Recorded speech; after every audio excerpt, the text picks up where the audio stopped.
لله رب العالمين الرحمن الرحيم مالك يوم الدين إياك نعبد وإياك نستعين اهدنا الصراط المستقيم صراط الذين أنعمت عليهم غير المغضوب عليهم ولا الضالين. بلند تر صلوات پڑھیں.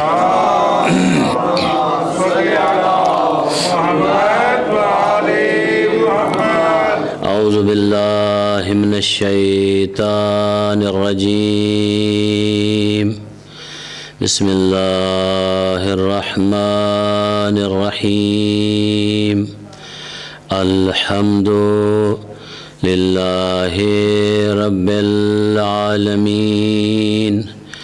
الصلاة والسلام على النبي الأمي المكي المدني العربي الأبتهي القرشي السراج المزي والكوكب الدري صاحب الوقار والسكينة المدفون بأرض المدينة الرسول المسدد والمصطفى الأمجد والمحمود الأحمد محبوب إله العالمين.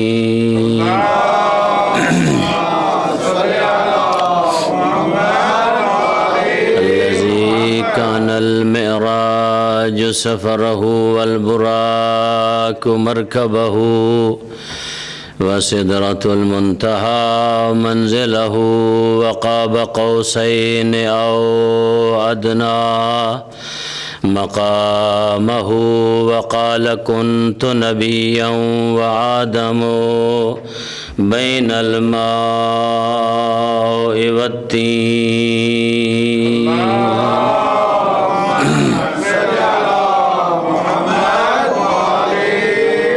الذي في التوراة اشتهاره وفي الإنجيل أذكاره وفي الزبور أوصافه وفي القرآن إعلانه وما أرسلناك إلا رحمة للعالمين.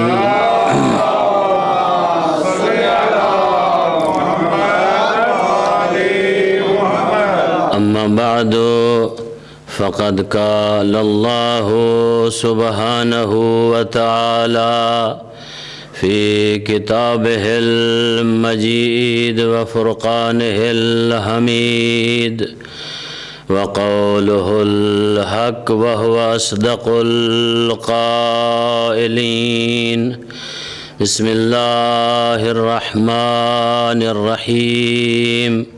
يا أيها الذين آمنوا من يرتد منكم عن دينه فسوف يأتي الله بقوم يحبهم ويحبونه أذلة على المؤمنين وأعزة على الكافرين يجاهدون في سبيل الله ولا يخافون لومة لائم ذلك فضل الله يؤتيه من يشاء والله واسع عليم.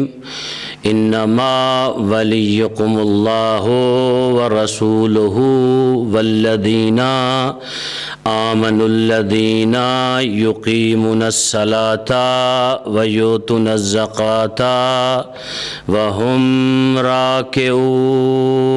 صلوات پڑھیں بلند آواز.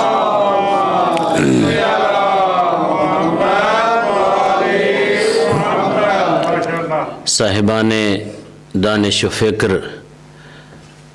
میری مائیں بہنیں بھائی بزرگ بیٹیاں بیٹے جو اس عزا خانہ میں تشریف فرما ہیں، مسلسل اسی عشرہ میں انہی 2 آیات کو تلاوت کرنے کا شرف حاصل کر رہا ہوں، جس میں پروردگار عالم خالق کائنات کی جتنی تعریف کی جائے کم ہے۔ کیوں؟ اس لیے کہ اللہ نے ہمیں انسان بنایا، پھر انسان بنانے کے ساتھ ساتھ انسانیت میں بھی مدارج ہیں، درجات ہیں۔ ان درجات میں سے جو درجہ ہمیں دیا کائنات میں، کائنات انسانیت میں کسی نبی کی امت کو عطا نہیں کیا۔ خالق نے ہمیں انسان بنایا اور انسان بنانے کے ساتھ ساتھ اللہ نے ہمیں پیغمبر اسلام جیسا نبی عطا کیا اور ہمیں اس نبی کی امت قرار دیا جس نبی کو رحمت للعالمین کا لقب عطا کیا۔ اس کی امت ہمیں بنایا جو عالمین کے لیے رحمت بن کے آیا ہے۔ عالمین میں سنی شیعہ کی بات نہیں، جو بھی آ جائے در پیغمبر پہ، پیغمبر سب کے لیے رحمت ہے۔ ایسی ہستی مصطفیٰ کی ہے کہ حضرت کے ہاتھ سے کبھی کسی کو تکلیف نہیں ہوئی اور آپ کی زبان مبارک سے بھی کسی کو تکلیف نہیں ہوئی۔ آپ کے وجود سے کسی کو نقصان نہیں پہنچا، حتیٰ ان کو بھی نہیں پہنچا جنہوں نے ان کو ضرر پہنچایا۔ ان کے لیے بھی رحمت بن کے آئے تھے۔ مشرک تھے، کافر تھے، اذیت کرتے تھے، لیکن کبھی اللہ کے رسول کی زبان پہ شکایت نہیں آئی۔ پروردگار نے ایک دفعہ قرآن میں یہ واقعہ موجود ہے، فرمایا میرا حبیب اگر تو چاہے تو باقی امتوں کی طرح اس امت پہ بھی عذاب نازل کر دوں۔ کہا بار الہ یہ میری امت بھولی بھالی امت ہے، ان کو پتہ نہیں، میری معرفت نہیں رکھتے۔ میں جانتا ہوں جب میری معرفت ہو جائے گی یہی ہوں گے جو میرا بھی کلمہ پڑھیں گے اور تیرا بھی کلمہ پڑھیں گے۔ اس لیے میں نہیں چاہتا کہ ان کے اوپر عذاب نازل ہو۔ تو وہ پروردگار اپنی مقدس کتاب میں جن آیات کو مسلسل تلاوت کر رہا ہوں ان میں فرماتا ہے یا ایھا الذین آمنوا، اے ایمان والو۔ ترجمہ اس لیے کرتا ہوں تاکہ کم از کم ترجمہ مجھے اور آپ لوگوں کو یاد ہو جائے اور جو نئے لوگ آتے ہیں ان کو بھی پتہ چل جائے۔ اے ایمان والو، من یرتد منکم عن دینہ، جو بھی تم میں سے اس دین سے پھر جائے، مرتد ہو جائے، تو اس کے لیے خالق کائنات نے فرمایا مجھے کچھ نہیں ہوتا، فسوف یأتی اللہ بقوم، میں ان قریب اس کی جگہ پہ ایک اور قوم کو بٹھا دوں گا۔ وہ قوم کیسی ہوگی؟ یحبہم و یحبونہ، وہ قوم مجھ سے محبت کرتی ہوگی، میں اس سے محبت کرتا ہوں گا۔ وہ محبوب خدا ہوگی اور وہ قوم ایسی ہوگی جس کا محبوب اللہ ہوگا اور وہ اللہ کو محبوب رکھتی ہوگی، اللہ سے محبت کرتی ہوگی۔ اذلۃ علی المؤمنین، جب مومنین کے سامنے جائیں گے تو خاکساری کے ساتھ جائیں گے۔ عزۃ علی الکافرین، جب کافرین کے سامنے جائیں گے تو سیسا پلائی ہوئی دیوار کی طرح کھڑے ہو جائیں گے۔ یجاہدون فی سبیل اللہ، اس امت کے لوگ ایسے مجاہد فی سبیل اللہ ہوں گے جب بھی اللہ کی راہ میں مجاہدت کریں گے، جہاد کریں گے، گویا ان کو سوائے خالق کے اور نظر ہی کوئی نہیں آئے گا۔ ہر طرف پروردگار کی رحمت ہی نظر آئے گی۔ ولا یخافون لومۃ لائم، کسی کی ملامت کرنے سے بھی خوف نہیں کھائیں گے۔ اس کی میں نے تفسیر کی تھی اور اس کا میں نے وضاحت کی تھی، ملامت سے مراد کیا ہے؟ ذالک فضل اللہ، فرمایا فقط ان کی کوشش نہیں ہے، یہ میرا فضل بھی ہے ان کے اوپر۔ ذالک فضل اللہ یؤتیہ من یشاء واللہ واسع علیم، یہ فضل بھی اللہ کسی کسی کو دیتا ہے، جس کو چاہتا ہے عطا کر دیتا ہے۔ اللہ واسع بھی ہے، اللہ علیم بھی ہے، سننے والا بھی ہے۔ صلوات پڑھیں بلند آواز سے۔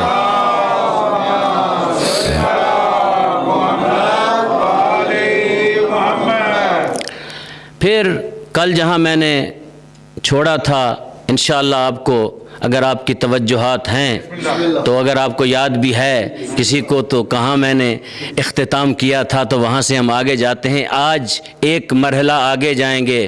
ہمارا موضوع ہے سیرت طیبہ امیر المؤمنین علی ابن ابی طالب علیہ السلام۔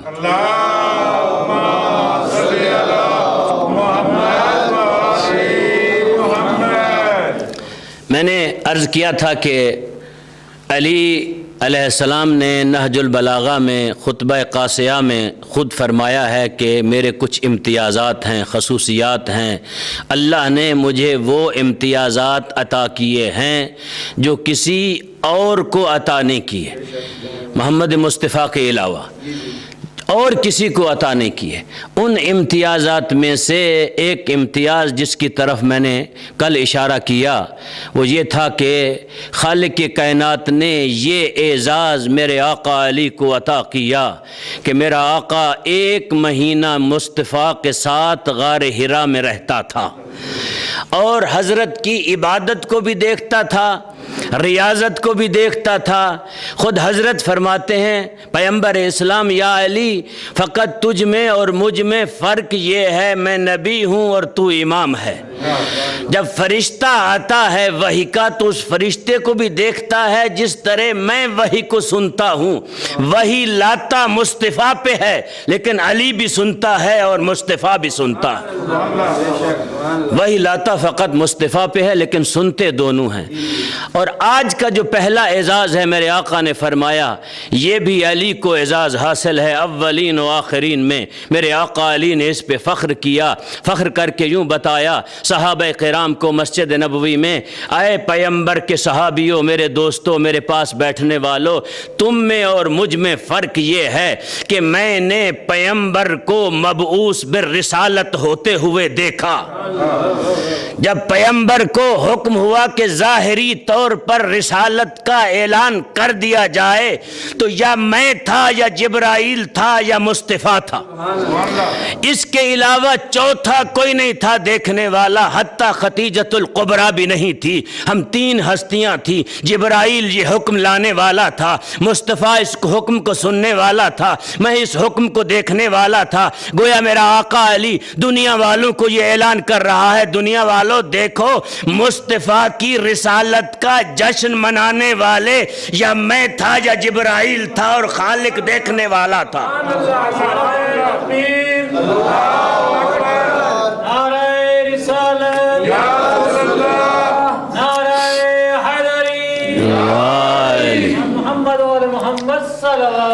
اللہم صلی علی محمد وعلی محمد۔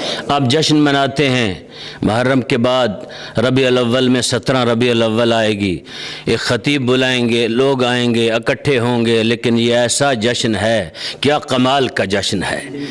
اس جشن کا اہتمام کرنے والی شخصیت کون ہے؟ توحید پروردگار اہتمام کر رہا ہے، اور اہتمام کس کے لیے کر رہا ہے؟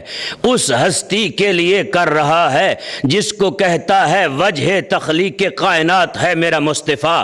اگر میں مصطفیٰ کو خلق نہ کرتا، نہ زمین بناتا، نہ آسمان بناتا، میں کچھ بھی خلق نہ کرتا۔ اور کس کو شریک کیا؟ 2 ہستیوں کو شریک کیا، ایک سید الملائکہ کو شریک کیا، ایک سید الاولیاء کو شریک کیا۔ 2 ہستیوں کو شریک کر کے دنیا والوں کو بتایا دیکھو جب میں بڑی ہستی کا جشن کرتا ہوں تو دونوں سید ہی آ سکتے ہیں اور کوئی نہیں آ سکتا۔ ایک سید الملائکہ آ سکتا ہے، ایک سید الاولیاء آ سکتا ہے۔ نعرہ تکبیر، اللہ اکبر، نعرہ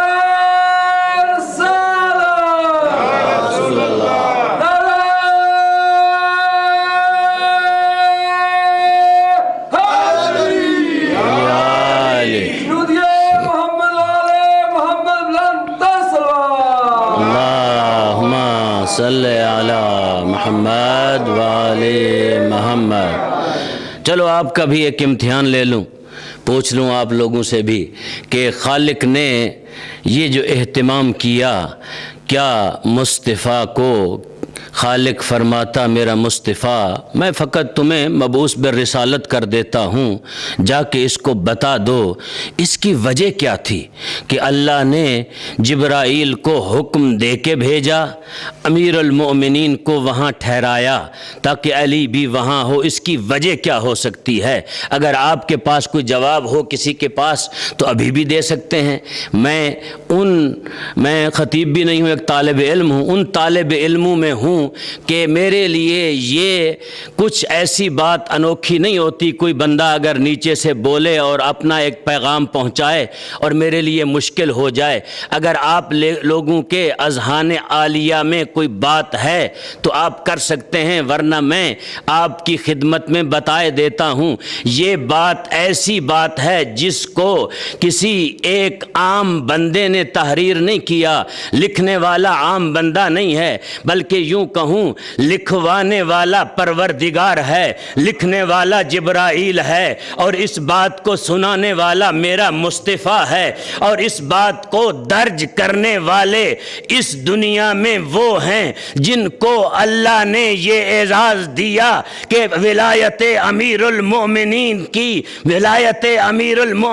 کی مے کو پینے والی ہستیاں، ان ہستیوں میں سے ایک بہت بڑی شخصیت جس نے اس کو نقل کیا ہے اس عالم کی، اس ہستی کا نام ہے حضرت آیت اللہ العظمی آغا خوئی۔ وہ فرماتے ہیں توحید لکھوانے والی ہے، جبرائیل لانے والا ہے، مصطفیٰ پہنچانے والا ہے۔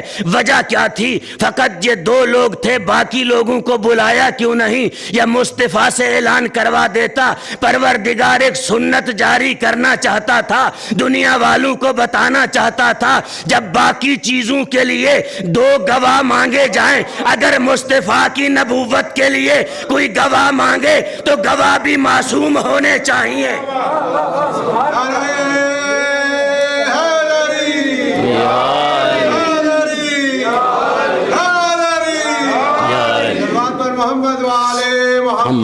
اللہم صلی علی محمد گواہ بھی ایسے ہونے چاہیے جو عصمت پہ فائز ہوں۔ ایک سید الملائکہ ہے، ایک سید الاولیاء ہے، امیر المؤمنین، دو معصوم گواہ بنائے خالق نے پیمبر کی نبوت کے، کہ یہ کل کو یہ نہ کہے یہ اپنی طرف سے کہہ رہا ہے میں رسول ہوں۔ جہاں ضرورت پڑے ان کو پیش کر دے، جہاں جبرائیل کی ضرورت پڑے جبرائیل کو بلا لے، جہاں علی ابن ابی طالب کی ضرورت پڑے تو کل بھی میں نے کہا تھا علی تو ہر وقت رہتا ہی مصطفیٰ کے ساتھ تھا، علی کا اٹھنا بیٹھنا کھانا پینا بچھونا سارا مصطفیٰ کے ساتھ تھا۔ جب ضرورت پڑے تو اللہ کا رسول جبرائیل کو بلا لے اور علی ابن ابی طالب کو بلا لے اور اپنی رسالت کی نبوت کی گواہی دلوا دے، تو اللہ کو یہ بھی منظور نہیں تھا کہ پیمبر کی گواہی کے لیے کوئی غیر معصوم ہو۔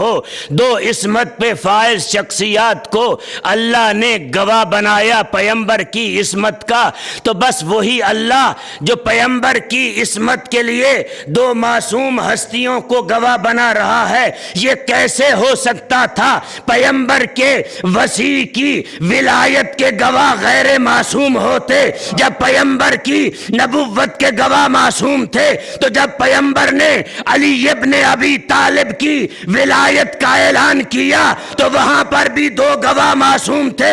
اللہ نے جبرائیل کو کہا جبرائیل جاؤ یہ پیغام لے کے میرے مصطفیٰ کو دے دو، جس طرح علی نے مصطفیٰ کی نبوت کی گواہی دی تھی، آج علی کی ولایت کی گواہی میرا نبی دے دے۔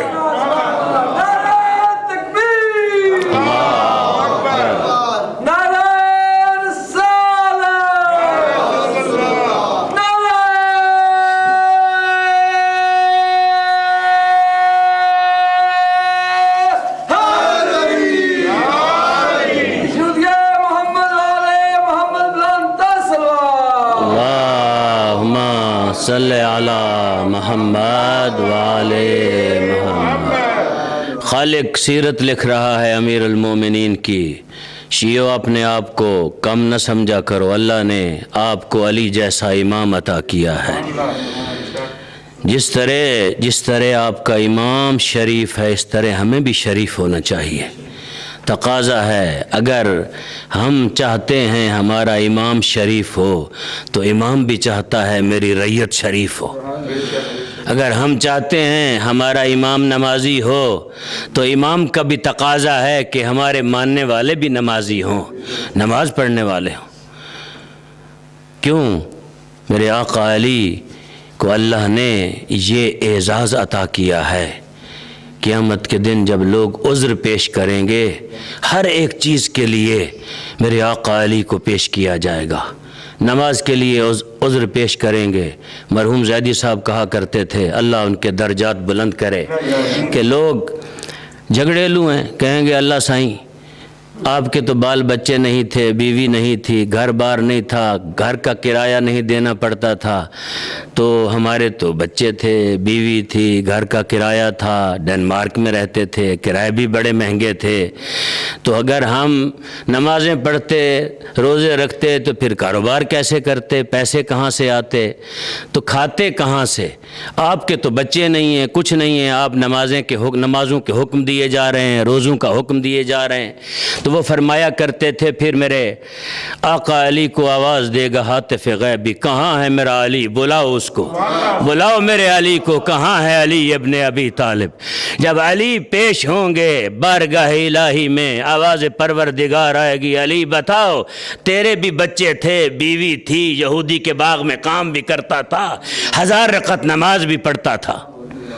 تو علی ابن ابی طالب کو اپنے نمازوں کا گواہ بناؤ، اپنے روزوں کا گواہ بناؤ۔ یاد رکھو، ایسے کام نہ کرو جس سے امیر المومنین کی روح ناراض ہو جائے، امیر المومنین آپ سے ناراض ہو جائیں۔ تو میں انشاءاللہ آگے سیرت علی بھی پڑھوں گا، فضائل بھی پڑھوں گا، کم از کم کچھ ایسی چیزیں بھی ہونی چاہیے جس سے قبلہ استاد العلماء فرمایا کرتے تھے، یہ ان کا جملہ ہے، اللہ ان کے درجات بلند فرمائے۔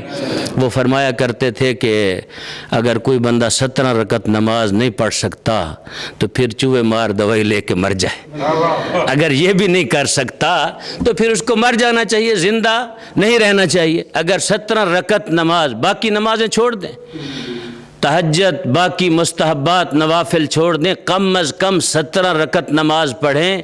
اس لیے پڑھیں کہ توحید نے آپ کو علی والا بنایا ہے، اس لیے پڑھیں کہ آپ کی ماں نے آپ کے باپ کی امانت میں خیانت نہیں کی۔ یاد رکھو، نماز ایک ایسا عمل ہے کہ اگر چھٹے امام کہتے ہیں ان قبلت قبلت ما سوا وان ردت ردت ما سوا، اگر یہ قبول ہو گئی تو باقی سارے اعمال قبول ہو جائیں گے، اگر یہ رد ہو گئی تو اعمال رد ہو جائیں گے۔ تو لہذا سب سے پہلا عمل جس کے بارے میں پرسش ہوگی قیامت کے دن وہ نماز ہے۔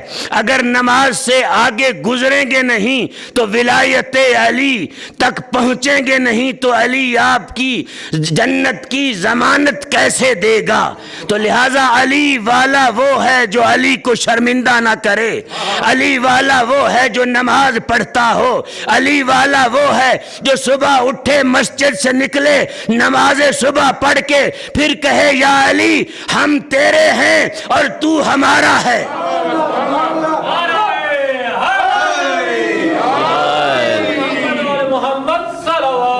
اللہم صلی علی محمد وعلی محمد۔ تو عرض کر رہا تھا، یاد رکھو نماز کی، چلو ایک بات اور کر دیتے ہیں نماز کے بارے میں، گھبرائیں نہیں انشاءاللہ۔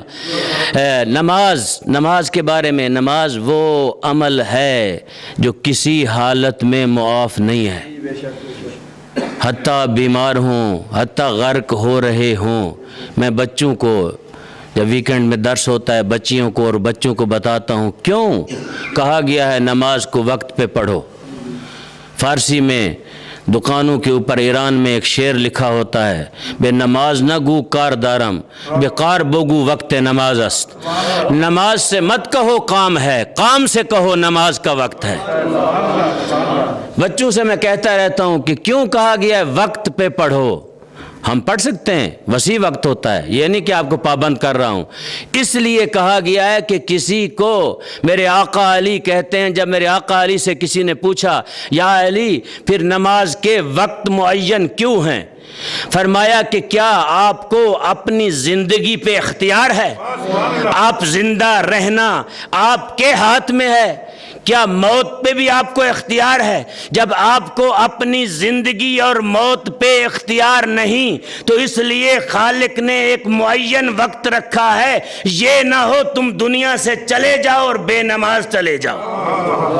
نماز پڑھ کے جاؤ، ارادہ ہی کر لینا نماز کے لیے کہ میں ابھی وضو کرتا ہوں اور پڑھتا ہوں، تو یہ ارادہ کر لینا بھی خالق کے ہاں مقبول ہے۔ ایک بلند تر صلوات پڑھیں۔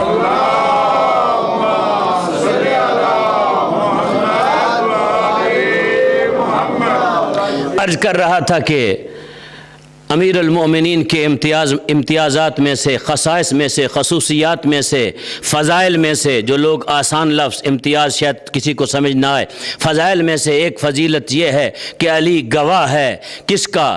رسالت کا پہلا گواہ ہے۔ رسالت کا پہلا گواہ ہے، ایسا گواہ نہیں کہ اس سے پہلے کوئی گواہ تھے، رسالت کا پہلا گواہ ہے۔ دو ہی گواہ تھے، ایک جبرائیل تھا، ایک علی ابن ابی طالب تھا، دو گواہ تھے۔ اس کے بعد والی فضیلت میرا آقا فخر کرتا ہے، فرماتا ہے کہ بعدس کس کے بعثت پیمبر کے ایک طولانی مدت تک ہم فقط 3 تھے، جو پیمبر کے پیچھے ہم 2 تھے، جو پیمبر کے پیچھے ہم نماز پڑھتے تھے، ایک میں تھا، ایک خدیجۃ الکبریٰ تھی۔ بعد از بعثت ہم 2 تھے جو پیمبر کے پیچھے ایک طولانی عرصے تک نماز پڑھتے تھے۔ یہ سلسلہ گھر سے شروع ہوا، جب پیمبر نے اس کو گھر سے نکالا۔ روک کے یہاں جملہ کہنا چاہتا ہوں، جو لوگ کہتے ہیں کہ حضرت ابو طالب مسلمان نہیں تھے، اگر وہ مسلمان نہیں تھے تو علی کو کیسے اجازت دے رہے ہیں جاؤ پیمبر کی حمایت بھی کرو، پیمبر کے پیچھے نماز بھی پڑھو؟ ابھی نماز کا، جماعت کا اس طرح حکم نہیں آیا تھا جس طرح بعد میں حکم آیا۔ علی فرماتے ہیں مجھے اعزاز یہ ہے تمہارے لیے بعد میں حکم آیا ہے، میرے لیے پہلے حکم آیا ہے۔ تم میں اور مجھ میں فرق یہ ہے، تمہارے لیے بعد میں حکم آتا ہے، میرے لیے پہلے حکم آتا ہے۔ ہم 2 تھے، ایک خدیجہ تھی، ایک میں تھا، 2 نماز پڑھنے والے تھے۔ گویا یوں کہوں اس زمین پہ اللہ کے فرش پہ 3 نمازی تھے، ایک پیش نماز تھا سید الانبیاء، ایک نمازی تھا سید الاولیاء، ایک بی بی تھی۔ کون بی بی؟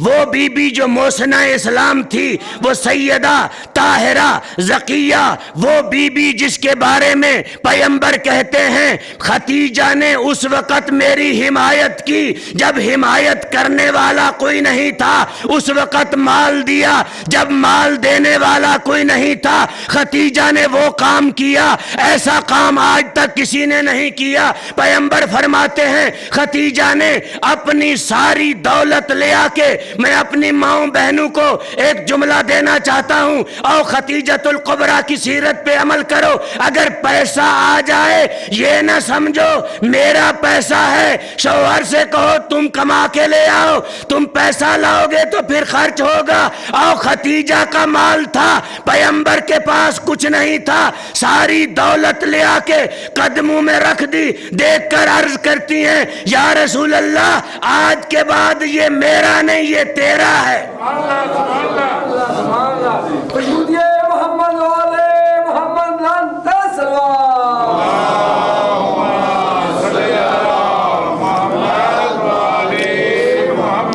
فرمایا آج کے بعد یہ میرا نہیں یہ تیرا ہے، جس طرح تو چاہے خرچ کرے۔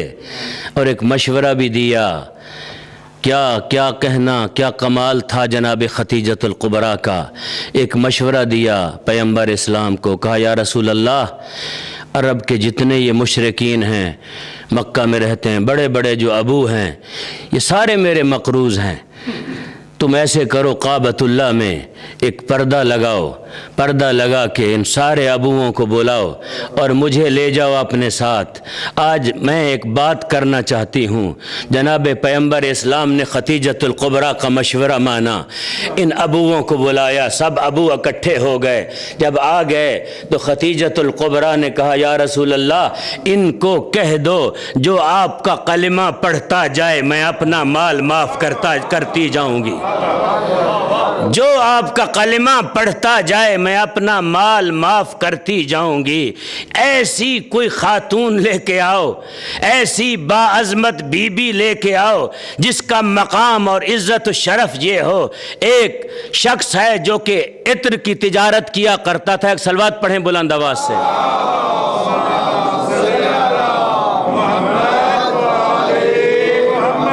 پھر بھی صلوات پڑھیں۔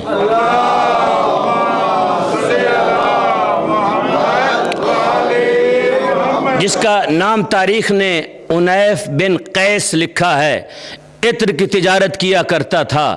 وہ نقل کرتا ہے کہ میں مکہ میں گیا بعد از بعثت پیمبر، جو پیمبر نے ظاہری نبوت کا اعلان فرمایا۔ ہمارے نزدیک پیمبر ابھی دنیا میں نہیں آیا تھا تو رسول تھا، ظاہری نبوت کا اعلان فرمایا۔ وہ کہتا ہے میں گیا، حضرت عباس پیمبر کے چچا کے ہاں مہمان ٹھہرا، مجھے وہ کعبۃ اللہ میں لے گئے۔ اس زمانے میں یہ رسم ہوتی تھی جب کاروبار ہوتا تھا، اب بھی اس زمانے میں بھی بڑی بڑی مساجد میں لوگ اکٹھے ہوتے ہیں۔ پیمبر کے زمانے میں بھی مسجد مرکز ہوتا تھا، شادی بھی مسجد میں ہوتی تھی، نکاح بھی مسجد میں ہوتا تھا، اور بڑے بڑے اجتماعات بھی مسجد میں ہوتے تھے، حتیٰ افواج بھی وہاں جمع ہوتی تھیں، احکام بھی وہاں بیان کیے جاتے تھے۔ آج لوگوں نے مساجد کو تقسیم کر دیا، مسجد بن گئی ہے کسی اور کے لیے اور باقی چیزیں بن گئی ہیں کسی اور کے لیے۔ تو اس زمانے میں سب لوگ وہاں اکٹھا ہوا کرتے تھے۔ یہ نقل کرتا ہے کہ میں وہاں حضرت عباس کے پاس بیٹھا ہوا تھا، میں نے دیکھا ایک ایسی نورانی شخصیت نمودار ہوئی جو کعبۃ اللہ میں خرامہ چلتی ہوئی آئی۔ اس کے پیچھے میں نے دیکھا ایک بچہ ہے جوان، وہ آ رہا ہے نورانی چہرے والا۔ پھر اس کے پیچھے میں نے دیکھا ایک بی بی ہے جس کی چادر زمین پہ خط کھینچتی ہوئی آ رہی ہے۔ میں نے جو ہی دیکھا یہ شخصیات کعبۃ اللہ میں داخل ہوئیں، میری توجہ ساری ان کی طرف ہو گئی۔ تو عباس میری طرف دیکھنے لگ گئے، پیغمبر کے چچا، کہ یہ کیا ہو گیا ہے؟ میری طرف سے اس کی توجہ ہٹ کے رسول اللہ کی طرف توجہ ہو رہی ہے۔ کہا میں نے جب ساری توجہ اس طرف کی تو میں نے دیکھا جو ہی یہ نورانی چہرے والی شخصیت کعبۃ اللہ میں قدم رکھتی ہے تو کعبۃ اللہ اس نورانی شخصیت کو سلام کرتا ہے، یہ اس کو جواب دیتا ہے اے اللہ کے گھر میرا بھی تجھ پہ سلام ہو۔ میں نے عباس سے پوچھا یہ کون جوان ہے جس کو یہ مٹی جواب دے رہی ہے، یہ اس کو سلام کر رہا ہے؟ دیکھ کر کہا یہ ہمارا بھتیجا ہے، یہ نبوت کا دعویٰ کیے ہوئے ہے، یہ کہتا ہے میں نبی ہوں، اس لیے یہ کعبہ کو سلام کرتا ہے، کعبہ اسے جواب دیتا ہے۔ دوستوں میں یہاں روک کے آپ کو ایک جملہ دینا چاہتا ہوں۔ تاریخ کہتی ہے اگر کوئی با فہم ہو، چاہے وہ پیغمبر کا رشتہ دار بھی نہ ہو، وہ کعبہ کی آواز بھی سنتا ہے، مصطفیٰ کا جواب بھی سنتا ہے۔ نعرہ تکبیر، نعرہ رسالت،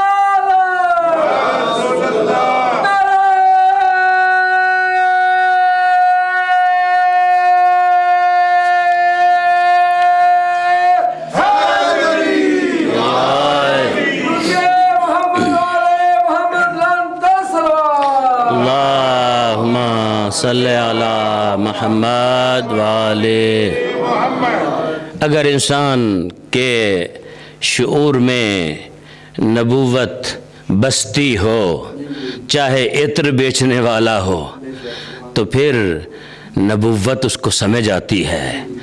جیسا کہ آپ نے یہ واقعہ سنا ہوا ہے کہ ایک شخص جو کہ جوتے گاٹھنے کا کام کرتا تھا، کہاں؟ ہلہ میں، جوتے بناتا تھا، جس کو آپ اپنی زبان میں جام بھی کہتے ہیں، موچی بھی کہتے ہیں، جوتے بناتا تھا۔ جب میرے آقا امام زمانہ عجل اللہ فرجہ الشریف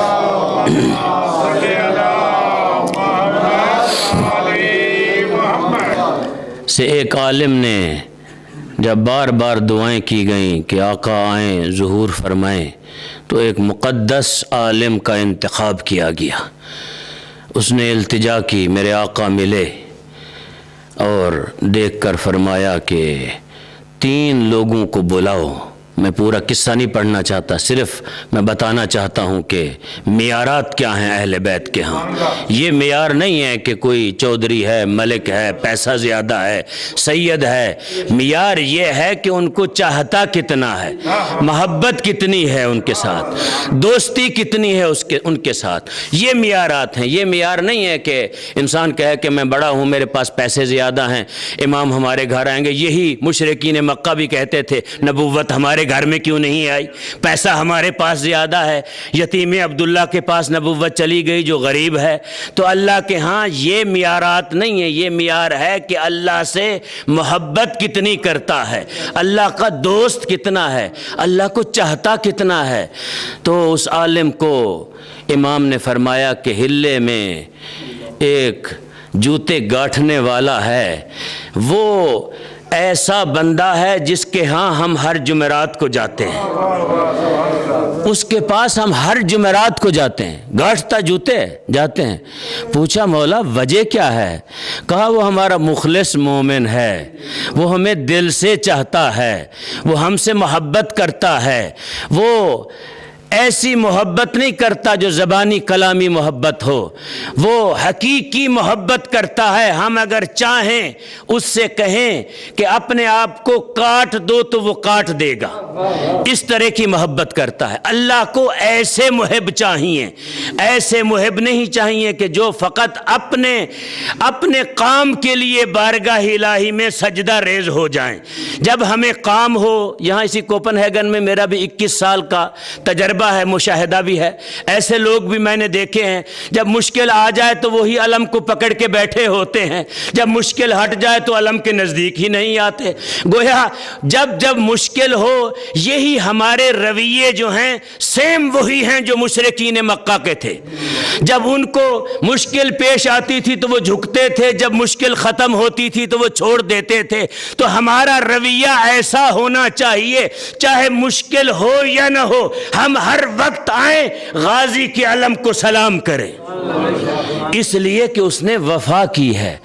تو لہٰذا ان کو وہ شخص جو حضرت عباس کے پاس بیٹھا ہوا ہے دیکھ رہا ہے، وہ نقل کرتا ہے، میں نے دیکھا یہ تینوں شخصیات آئیں کعبۃ اللہ میں، محمد مصطفیٰ آگے کھڑے ہو گئے، علی دائیں کھڑے ہو گئے، ختیجۃ القبریٰ پیچھے کھڑی ہو گئی۔ کبھی سجدے میں جاتے ہیں، کبھی رکوع میں جاتے ہیں، کبھی قنوت کرتے ہیں، نمازیں پڑھے جا رہے ہیں۔ وہ شخص دیکھے جا رہا ہے۔ اب جب نماز ختم ہوئی تو میرے آقا نے، کیونکہ یہ وہ اعزازات تھے جو فقط علی ابن ابی طالب کو حاصل ہوئے، میرے آقا علی دیکھ کے کہتے ہیں او پیغمبر کی صحابیت اور صحابی ہونے کا دعویٰ کرنے والوں سنو، پیر کے دن پیغمبر مبعوث بالرسالت ہوا، منگل کو پہلی نماز پڑھی تو علی پیچھے تھا۔ علی نے ایک لمحے کے لیے دیر نہیں کی۔ امام زین العابدین علیہ السلام سے کسی نے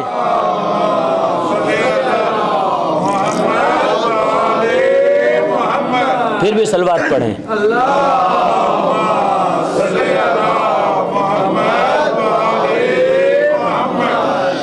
کسی نے سوال کیا مولا یہ بتائیں کہ آپ کے جد امجد امیر المؤمنین سابق الایمان تھے، سب سے پہلے ایمان لانے والے تھے۔ امام زین العابدین مسکرائے، فرمایا کہ کب سے ہمارے دادا کافر تھے کہ سابق الایمان ہو گئے ہیں؟ کب سے انہوں نے کفر کیا تھا تو اب ایمان وہ لائے، انہوں نے کلمہ پڑھا۔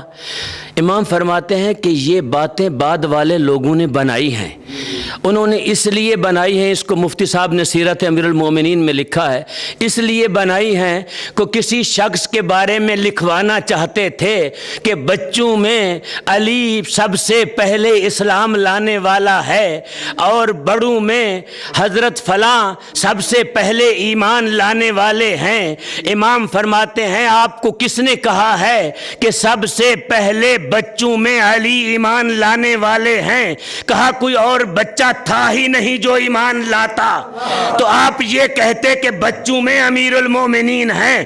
کوئی اگر بچہ ہے تو لے آؤ جس نے ایمان لایا ہو بعد میں، کوئی بچہ تھا ہی نہیں۔ اور جس صاحب کے بارے میں کہتے ہیں ان کا نام بھی لے لوں، حضرت ابو بکر کے بارے میں کہتے ہیں کہ بعد میں بڑوں میں وہ ایمان لانے والے تھے۔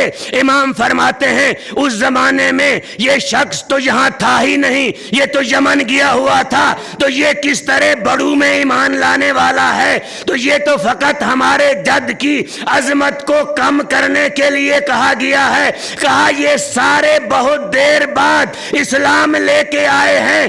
علی وہ ہے جب دنیا میں آیا پیغمبر کے ہاتھوں پہ تھا تب بھی مومن تھا، اور ماں کے شکم میں تھا تب بھی مومن تھا۔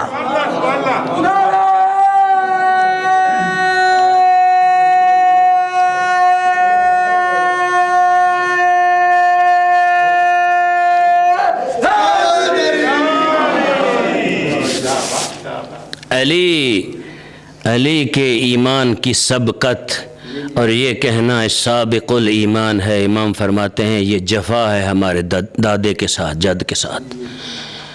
ہم ایمان دنیا میں آ کے نہیں لاتے، امام فرماتے ہیں لوگ ہمارے اوپر ایمان لا کے مومن بنتے ہیں۔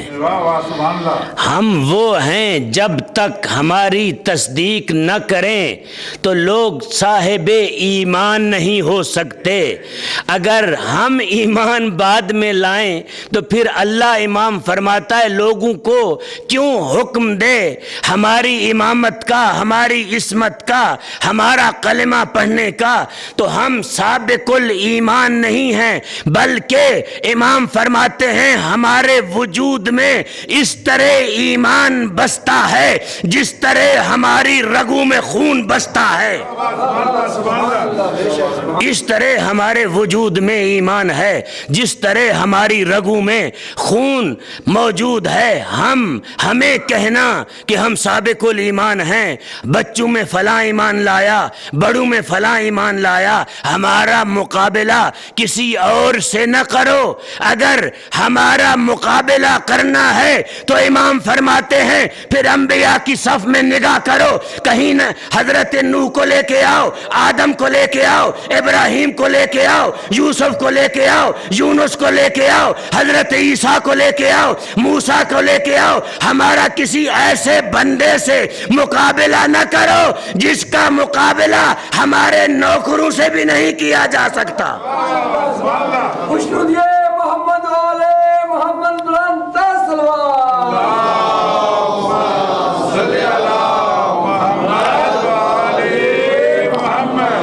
تو استاد العلماء کا ایک جملہ میں ہر روز پڑھتا ہوں، اس لیے کہ جو کچھ میں ہوں یہاں موجود ہوں، بیٹھا ہوا ہوں، بلکہ یوں کہوں کہ ہمارے خانوادہ کے تمام لوگ، حتیٰ علامہ محمد باقر رحمۃ اللہ علیہ کے بعد پاکستان میں اس وقت جتنے علماء ہیں بلا واسطہ یا بالواسطہ استاد العلماء کے شاگرد ہیں، چاہے جتنے مقام پہ پہنچ جائیں۔ نہ مانے یہ اور بات ہے، جیسے یہ نہیں مانتے تھے جن کا میں تذکرہ کر رہا ہوں، بلا واسطہ یا بالواسطہ استاد العلماء کے شاگرد ہیں یا ان کے شاگردوں کے شاگرد ہیں اس وقت۔ تو استاد العلماء یہاں ایک جملہ فرمایا کرتے تھے، بڑا قیمتی جملہ ہے یہ، اگر آپ نے سنا تو لطف آئے گا۔ وہ فرمایا کرتے تھے یہ بیچارے ساری زندگی کوشش کرتے رہے کہ کسی نہ کسی کو علی کے مقابلے میں لا کے کھڑا کر دیں، کسی نہ کسی کو وہ درجہ دلوا دیں جو درجہ امیر المؤمنین کے پاس تھا۔ وہ فرمایا کرتے تھے علی وہ یکتا ہے، وہ علی یکتا ہے، وہ شخصیت ہے، علی وہ امام ہے، علی وہ بندہ ہے، علی وہ غلام رسول ہے، علی وہ شخصیت ہے کہ جس کا کلمہ جبرائیل جیسا معصوم فرشتہ پڑھتا ہے، علی وہ ہے کہ جس کے کلمے کو پڑھوانے کے لیے پیغمبر نے ایک بڑی مجلس کا اہتمام کیا۔ وہ فرماتے تھے علی وہ ہے، علی کی اپنی با فضیلت ماں کے با فضیلت بیٹے، علی کے 3 بھائی اور بھی تھے، طالب، جعفر، عقیل۔ وہ فرمایا کرتے تھے علی کی اپنی با فضیلت ماں کے با فضیلت بیٹے علی کا مقابلہ نہیں کر سکتے، کسی کی بے فضیلت ماں کے بیٹے علی کا کس طرح مقابلہ کر سکتے ہیں؟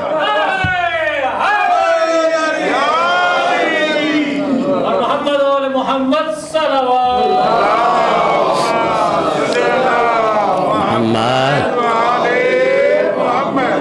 علی کے اپنے سگے بھائی بڑے بھی ہیں، میرے آقا علی کا مقابلہ نہیں کر سکتے، طالب سے لے کر جعفر تک کوئی بھائی علی کا مقابلہ نہیں کر سکتا، تو کسی دوسرے کی ماں کے بیٹے علی کا مقابلہ کیسے کر سکتے ہیں؟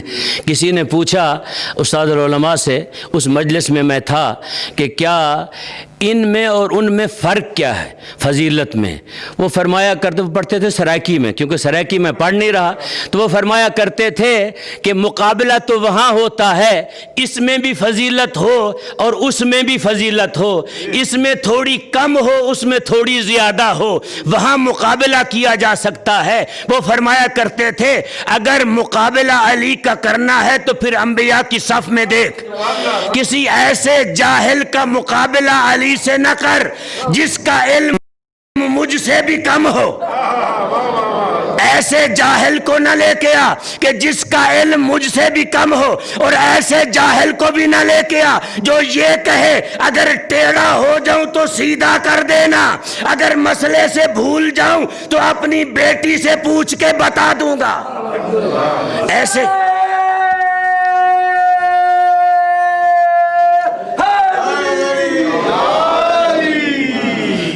ایسے کا مقابلہ علی سے کرو، جو وہ تو بہت سخت جملے کہتے تھے، اس دور کا تقاضا نہیں ہے وہ جملے میں کہہ نہیں سکتا، تو ایسے کا مقابلہ علی سے نہ کرو۔ علی وہ ہے کہ جس نے علی کے امتیازات میں سے، جو میں نے آج امتیازات گنائے، کل انشاءاللہ آگے چلیں گے، علی وہ ہے جو پیغمبر کے ساتھ رہنے والا، علی وہ ہے جو پیغمبر کا عالم انوار میں بھی گواہ تھا، نبوت کا عالم ظہور میں بھی نبوت کا گواہ ہے، جب نور خلق ہوا تو وہاں بھی گواہ تھا، اور جب اعلان ظاہری ہوا تو یہاں بھی گواہ ہے، وہاں بھی گواہی دے رہا تھا اور یہاں بھی گواہی دے رہا ہے۔ علی تو وہ ہے کائنات میں دوستو جس نے عبادت کے رموز فقط بندوں کو نہیں سکھائے بلکہ معصوم مخلوق کو عبادت کے رموز سکھائے۔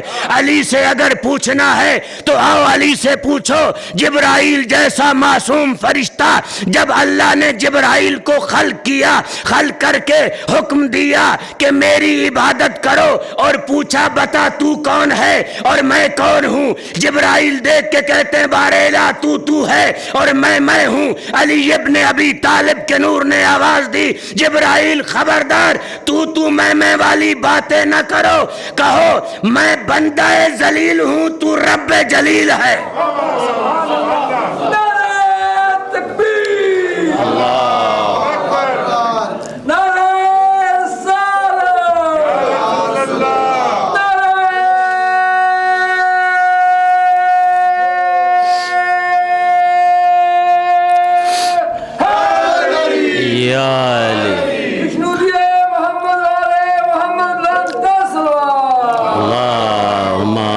صلی محمد انا عبد ذلیل وانت رب الجلیل، میں ایک ذلیل بندہ ہوں، تو میرا پروردگار ہے۔ علی رموز توحید بتا رہا ہے۔ توحید، خالص توحید لینی ہے تو فاطمہ کے دروازے سے ملے گی، زہرا کے دروازے سے ملے گی۔ جس طرح انہوں نے توحید کا تعارف کرایا ہے، کائنات میں کوئی ایسا گھر ملتا ہی نہیں۔ ہم آپ لوگوں کو، یہ میری دعوت عام ہے، حتیٰ اہل سنت بھی یہاں موجود ہوں، پوچھیں جہاں جا کے اپنے علماء سے، اگر توحید دی ہے تو مصطفیٰ نے، مرتضیٰ نے، فاطمہ نے، حسن نے، حسین نے، یہ ہیں ہمیں صحیح توحید دینے والے۔ ورنہ دوسروں کے گھر میں جاؤ گے تو کوئی ٹانگ والی توحید دے گا، کوئی آنکھ والی توحید دے گا، کوئی ہاتھ والی توحید دے گا۔ ان کے گھر آؤ تو یہ ایسی توحید دیں گے، وہ کہیں گے ایسا ہے جو دکھائی نہیں بھی دیتا لیکن ہم دیکھتے بھی ہیں، دکھائی بھی نہیں دیتا ہم دیکھتے بھی ہیں۔ میرے آقا علی سے جب کسی نے پوچھا، یا علی کیا بغیر دیکھے عبادت کرتے ہو؟ کہا نہیں، ہم دل کی آنکھوں سے خدا کو دیکھتے ہیں۔ ایسی توحید خالص اس گھر سے ملی ہے۔ یہ وہ ہیں جو توحید کے پرچمدار ہیں، یہ وہ ہیں۔ اسی لیے تو خالق نے فرمایا کہ میں نے ان کو خلق اس لیے کیا تاکہ میں پہچانا جاؤں، میری پہچان کا ذریعہ ہیں یہ پنج تن، یہ آل محمد، تاکہ میں پہچانا جاؤں۔ دوستو، توحید اس گھر سے ملی۔ یہ گھر وہ ہے، مسلسل میں کہے جا رہا ہوں، ابو طالب کی قربانیوں کو فراموش کرنے والوں، نا نمک شناس، ابو طالب کے دسترخوان پہ کھا کھا کے پلنے والوں، ابو طالب کی اولاد کو بھلا دینے والوں، ابو طالب کی عظمت کو کم کرنے والوں، ذرا آؤ، توحید جب کربلا میں تھی تو کربلا میں پرچم کس نے بلند کیا ہوا تھا توحید کا؟ اگر گھر میں رہ کر توحید کا پرچم بلند کرنا ہو تو بہت آسان ہے۔ آپ اپنے گھر میں بیٹھے ہیں، آرام سے بیٹھے ہیں، نماز پڑھ رہے ہیں، عبادت کر رہے ہیں، اگر ایسی جگہ پہ ہو جہاں جنگل ہو، جہاں مٹی ہو، جہاں گرمی زیادہ ہو، جہاں پانی بہت کم ہو، وہاں توحید کا پرچم نصب کر کے، اللہ کی عبادت کر کے دنیا کو توحید کی طرف دعوت دی ہے تو ابو طالب کے گھر نے دی ہے۔ فقط یہی گھر تھا جس نے توحید کی دعوت دی۔ یہ ایسا گھر ہے کہ اس نے اس طرح دعوت دی۔ عزادارو، شب عاشور میرے آقا حسین نے انشاءاللہ شب عاشور تفصیلی مصائب پڑھوں گا۔ آج اشارہ کرتا ہوں میرے آقا حسین نے، میں یوں پڑھا کرتا ہوں، میرے آقا حسین نے مہلت مانگی نہیں، مہلت دی ہے۔ قاتلوں کو مہلت دی ہے، لوگوں کو مہلت دی ہے۔ حضرت عباس کو بھیجا، کہا جاؤ عمر سعد کو کہو کہ آج کی رات ہم جنگ نہیں کرنا چاہتے، آپ سے آج کی رات کی اجازت چاہتے ہیں۔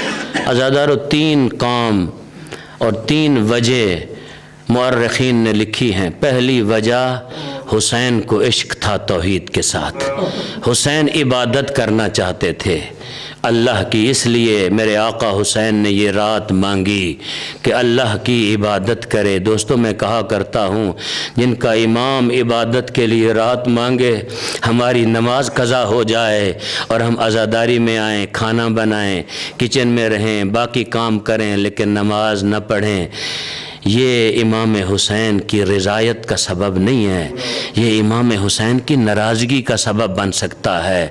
یہاں آپ سب نماز پڑھتے ہیں، میرا کسی کی طرف خدا نخواستہ اشارہ نہیں ہے، لیکن مطلقاً آپ کو کہہ رہا ہوں، اگر کوئی ایسا بندہ ہو تو اس کو کم از کم ہمیشہ نمازی ہونا چاہیے، کم از کم محرم میں حسین کو گواہ نہ بنائے کہ میں بے نماز ہوں۔ میرے آقا نے یہ رات عبادت کے لیے مانگی، مرحوم مرحوم مولانا محب حسین رحمۃ اللہ علیہ پڑھا کرتے تھے، جب حسین رکوع میں جاتا، حسین کی 4 سال کی بچی حسین کے سامنے رکوع میں چلی جاتی، اتنی محبت تھی بابا کے ساتھ بابا کی زیارت کرنے کے لیے۔ جب حسین سجدے میں جاتا، سکینہ سجدے میں چلی جاتی، جب حسین قیام میں ہوتا، سکینہ بابا کے سامنے کھڑی ہو جاتی۔ وہ پڑھا کرتے تھے جب حسین نے نماز تمام کی، سکینہ کو بلایا، اپنے سینے سے لگایا، دیکھ کر کہا بیٹا اتنی بےتاب کیوں ہو، کیا وجہ ہے؟ آپ میرے سامنے، میں نماز پڑھ رہا ہوں، کھڑی ہو۔ دیکھ کے کہتی ہیں بابا پھوپھی نے بتایا ہے جب صبح ہوگی سارے مارے جائیں گے، جب عصر عاشور ہوگی بابا تو جو ذوالجناح پہ سوار ہو کے جائے گا، تو نے واپس نہیں آنا، اجرکم اللہ، تو نے واپس نہیں آنا۔ عزادارو اتنا پیار تھا سکینہ کو میرے آقا حسین کے ساتھ، اتنی محبت تھی، اتنی محبت تھی میرے آقا حسین کے ساتھ۔ میرے آقا حسین نے دیکھ کر کہا سکینہ کیا آپ مجھے اتنا چاہتی ہیں؟ کہا بابا اگر میرے بس میں ہو جب آپ باہر جاتے ہیں میں آپ کے ساتھ باہر آ جاؤں۔ بابا آپ کے سینے کے علاوہ مجھے نیند نہیں آتی، میں آپ لوگوں سے پوچھتا ہوں کیا شام غریبہ کے بعد سکینہ کو نیند آئی ہوگی؟ جب حسین دنیا سے چلے گئے، زندان میں گرم ریت تھی، خیموں کے اندر سکینہ تھی۔ عزادارو دوسری وجہ مہلت مانگنے کی میرے آقا کی یہ تھی کہ میرے آقا تیاری کر لے کل جنگ کی، اور تیسری وجہ یہ تھی کہ اشقیاء کو سوچنے کا وقت دے دے، شاید کوئی میری طرف آ جائے۔ عزادارو جب آدھی رات ہوئی، ایک شخصیت ہے جو منقلب ہو گئی، جب منقلب ہوئی تو اپنے بیٹے کو بلایا، اپنے جسم میں کپ کپی محسوس کر رہا ہے۔ بیٹا پوچھتا ہے بابا اس کی وجہ کیا ہے؟ اور دیکھ کے کہتا ہے بیٹا میں اپنے آپ کو جنت اور جہنم کے درمیان دیکھ رہا ہوں، ایک طرف جہنم ہے اور ایک طرف جنت ہے۔ جب ہور نے یہ کہا تو کہا بابا پھر فیصلہ کیا کیا ہے؟ کہا میں نے سوچا ہے کل مصطفیٰ کو کیا منہ دکھاؤں گا، میں حسین کے پاس جاتا ہوں، توبہ قبول کرنا تو مشکل لگتا ہے، میں سبب بنا ہوں حسین کو کربلا میں لانے کا، میں سبب بنا ہوں زینب کے بہنوں کا، میں سبب بنا ہوں یہاں کربلا میں سادات کے خیمے لگوانے کا، میں سبب بنا ہوں کربلا میں فرات کے کنارے سے خیمے اٹھانے کا۔ عزادارو ہر چلا، روایات میں ہے ہر نے اپنے آپ کو قیدی بنایا، گھوڑے پہ سوار ہوا، جب حسین کے خیمے کے قریب گیا میرے آقا حسین کہتے ہیں عباس اٹھو ہر کا استقبال کرو۔ عباس اٹھے، ہر کا استقبال کیا۔ عزادارو آج ہی میں پڑھ رہا تھا مورخین نے لکھا ہے ہر نے اپنے آپ کو گھوڑے سے گرا دیا، منہ کے بل زمین پہ گرا، دیکھ کر کہا آقا گناہگار کی توبہ قبول ہو گئی۔ میرے آقا حسین نے ہر کو سینے سے لگایا، دیکھ کے کہتے ہیں ہر تیری ماں نے تیرا نام ہر رکھا ہے، انت حر فی الدنیا والآخرہ، تو دنیا میں بھی حر ہے اور آخرت میں بھی حر ہے۔ عزادارو ہر دیکھ کے کہتا ہے مولا مجھے بی بی زینب سے توبہ اور معافی کی درخواست کرنی ہے، کیا بی بی مجھے معاف کر دے گی؟ ہر کی آواز خیمے میں گئی، بی بی نے سنی، کہا فضہ جاؤ میرے بھائی کے مہمان کو کہو ہور ہم ساری باتیں بھول گئے، تو میرے بھائی کا مہمان بن گیا، اب تو آ گیا ہے، ہم نے تجھے معافی دے دی۔ عزادار ہور نے کہا آقا اگر معافی مل گئی ہے تو سب سے پہلے میدان میں صبح مجھے بھیجو۔ جب صبح ہوئی سب سے پہلے ہور کو بھیجا گیا۔ عزادارو جب ہور گرا گھوڑے سے آواز دی مولا خدا حافظ، ہور کے لاشے پہ حسین پہنچا، ہور کے سر کو اٹھا کے گودی میں رکھا، حسین نے اپنی جیب سے ایک رومال نکالا، ہور کی پیشانی پہ باندھا، ہور نے پوچھا مولا یہ شفقت کون سی ہے؟